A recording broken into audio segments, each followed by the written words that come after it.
March Madness is officially upon us. 68 teams now begin the race toward a national championship, and as always, the path to the Final Four is anything but predictable. From powerhouse programs to potential Cinderella stories, there are plenty of storylines to watch as the tournament tips off. Here to break down the 2026 March Madness bracket, I'm Emily Carter, joined alongside Nate Johns and Gina Scarpa. Well, guys, it is officially the most wonderful time of the year for us college basketball fans. That bracket has been set, and so I'm curious to know, what are some of y'all's biggest takeaways from this selection Sunday? And now, looking at this first round, Nate, we'll start with you on this one. What are some teams and some matchups that stand out to you as some must-watches? Well, the must-watch for me is going to be the first tip-off of the tournament. It's typically always that 8-9 game, and this year it's Ohio State and TCU, and it's two teams that are coming into the tournament playing some of their best basketball right now. TCU has won 9 of their last 11 games after being on the bubble for most of the year. They knocked off Iowa State. They have a road win over Texas Tech. And then you look at that Ohio State team, they knocked off Purdue. They knocked off Iowa in the Big Ten tournament to really solidify their spot in the field. So that's sort of the matchup I'm keeping my eye on, because we're going to talk about the East region a little bit. It is stacked. It's stacked more than a Subway sandwich, and I'm really hungry to watch some of these matchups and see how this region's going to play out. Absolutely. So for me, it's that 8-9 matchup, because we're going to talk about Duke in a little bit. I think one of those teams could absolutely knock off the Blue Devils, so figuring out who it's going to be and killing some perfect brackets very early on is going to be an exciting one to see. Absolutely, Gina. Well, the one I have my eye on was going to be number 4 Nebraska and number 13 Troy, because neither of these teams have a win in the NCAA tournament, so both of these programs are looking for their first win in program history. So I think that makes this a little bit extra special, and we're going to see who wants it more. This is going to be a true fight, and Nebraska is 0-8 in March. They are very unlucky in this tournament, and they are the only power conference team that is winless in the NCAA tournament. So that's just, I feel like that they should just use that as motivation to win and move to the next round. But Troy, they could be that mid-major to upset a power conference team like Nebraska. I think their numbers are below the nation's average, but if things get messy, this could really be anyone's game. Yeah, absolutely. And now, Nate, you've touched upon it. We got to talk about the East, because, again, social media, the internet has been buzzing, a lot of conversation, a lot of controversy, and a lot of people are pointing out that this East region might just have the toughest path out of the entire bracket. I mean, they're stacked with talent. They have Duke, the #1 overall seed. They have Michigan State, Kansas. There's so much talent there. So I think the question is now, is the East simply too stacked? I mean, people love to say that Duke will always have an easy ride to the national championship, but not this year. No, absolutely Look at this stacked region, okay? I think there's just so many threats and physical teams in this part of the bracket. Like, you talked about Michigan State. I mean, they have elite rebounding, but they turn the ball over a little bit too much. So that's going to be a problem for them when they have to face teams like UConn, who like to press the ball, who is also in this East region.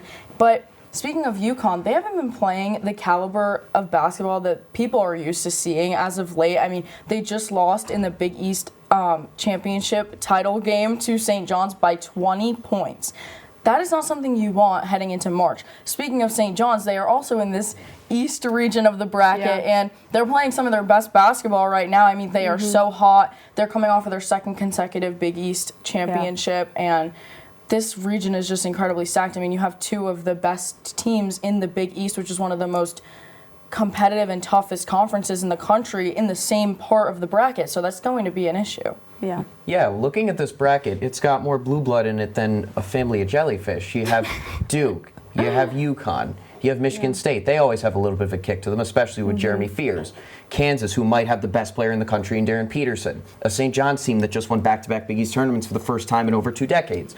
There is no off day here for any of these teams. Even Duke playing Siena. Got to show some love to Jerry McNamara, the Northeast Pennsylvania legend, and guy who might be coaching at Syracuse next year. Then you look at that 8-9 matchup, Ohio State and TCU. Ohio State has established themselves as one of the best teams in the country right now. They took Michigan down to the wire. John Mobley's back and finally playing healthy. Bruce Thornton and Devin Royal are balling out. Christoph Tilley gives them a presence inside that Duke, especially if Patrick Gongla's not able to play and he missed the ACC tournament, is going to be felt inside that as well. You have St. John's and Northern Iowa. It's a Northern Iowa team that can shoot the lights out. They could be one of the underdog stories that we see in March. Cal Baptist isn't somebody to sleep on. South Florida is an incredible story. UCLA and UCF is going to be incredibly fun. Just so much talent top to bottom. And you can make the case for about 8 different teams to make it out of this region, and any one of them would be somewhat believable. It's definitely going to be a tough one. I know my North Carolina roots are excited to see how Duke shakes out in this. And again, I know there's been a lot of conversation, but you never know what could happen. March wouldn't be madness without the surprises and the upsets and those Cinderella stories. So now looking at this bracket, which teams do you think have the best chances at pulling off an upset early on in this tournament? Well, we're going to take a look at the teams on the right side of this lovely graphic that was made beforehand and look at Hofstra and Troy, 2 teams that emerged from mid-major conference. Hofstra from the Coastal Athletic, where UNC Wilmington was running the show most of the year, but the Pride got hot at the right time, led by Cruz Davison, about 20 points per game. He's been pacing them. It's an Alabama team where the vibes aren't really that high right now. Aiden Holloway is likely going to miss the first weekend of the tournament, which Nate Oates talked about on Monday. And then you have Troy. Nebraska and Troy is going to be the game to watch. They've ran through the Sun Belt all year. No real issues in the conference tournament. Averaging 80 points per game on the year. They had a triple overtime, 1-point loss to a USC team that a lot of people thought was a tournament team coming into the year and was going to be one of those teams to emerge from the Big Ten. But Nebraska's been stumbling recently as well. It's just going to be a matter of can Troy slow down Rink Most, which has been difficult for a lot of teams to do all year. But it would just be really, really upsetting for Nebraska after this season that they've had to fall apart, and they're coming in off of a tough loss to a Purdue team that I'm not that high on going into the tournament as well. So those 2 teams, I think, are more upset prone as opposed to the teams around them. But still, those are teams that can absolutely make a push and disrupt the bracket a lot. Absolutely. Gina? The potential upsets I'm looking at are number 12 Akron over number 5 Texas Tech, because March Madness is notorious for having a 12 seed upset a 5 seed, and if the trends are going to continue, this one is my favorite pick for that 12 seed and 5 seed upset, so we'll have to look out for that one. And then my second one is going to be number 11 USF over number 6 Louisville, because the Bulls play at the 15th fastest pace in the country, and Louisville has been shaky as of late, so their pace might be too fast for the Cardinals to handle. So I'm really looking at these 2. Yeah, I mean, you bring up a good point, too, because the thing about March Madness is you can't just look at a team's statistics when you're filling out your bracket, because trends are such a huge thing. And for my bracket, I know I have both Akron and USF winning because, again, you got that 12 seed, that 11 seed. So I'm interested to see how that shakes out right there. But now, shifting gears briefly, we need to touch upon these number 1 seeds, because these are some powerhouse programs that we have here, and I'm just really interested to see what happens here. But I'm curious to know, is there a number 1 seed that you guys think might be particularly in a vulnerable situation heading into this tournament? I know we touched on Duke because that East region is just a nightmare of a part of the bracket, but I'm going to move to the Florida Gators, because even though the South region that they're in is not as tough as the East, they are still going to have a little bit of a tough road if they want to get back in that national championship. I mean, they could potentially face Vanderbilt, who they lost to in the SEC tournament, and that game exposed a lot of their weaknesses.